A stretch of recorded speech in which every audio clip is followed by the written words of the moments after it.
তুমি সত্যি করে বলো তো, তুমি আমাকে জন্ম দিয়েছিলে নাকি কুড়িয়ে পেয়েছিলে? আমার তখন দিদির কথাগুলো সত্যি মনে হয়, তুমি আমাকে কুড়িয়েই পেয়েছিলে। কি কি উল্টো পাল্টা বকছিস? নইলে আমার এমন নাম রাখতে, মিলি। আর কোনো নাম পাওনি? দুটো মেয়ের নামই রেখে দিয়েছে, একজনের নাম ডেজি, একজনের নাম মিলি। স্কুলের সময় আমাকে ডেসিমিটার উপর মিলিমিটার বলে রাগায়।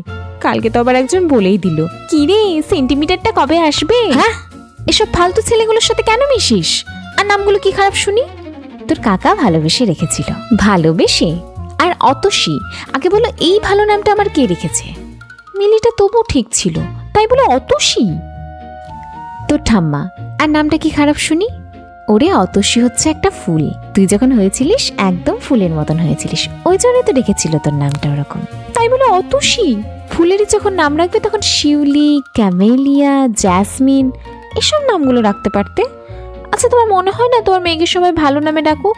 আমার বান্ধবীগুলো সব কি সুন্দর সুন্দর নাম রেখেছে বাবা মাগুলো, অ্যানি, তৃষা, ইশিকা, ঈশিতা, আর আমারটা অতসী। তোকে যেই নামেই ডাকি তুই তো সেই তুই থাকবি। আরে নামে কিছুই এসে যায় না। ও যদি যা নাম পেরেছো তাই দিয়ে দিয়েছো, ভেবেও দেখনি। এসে যাই, আমার এসে যাই। তাহলে মর্গে যা, আমার কাছে নাকে কাঁদতে আসিস না।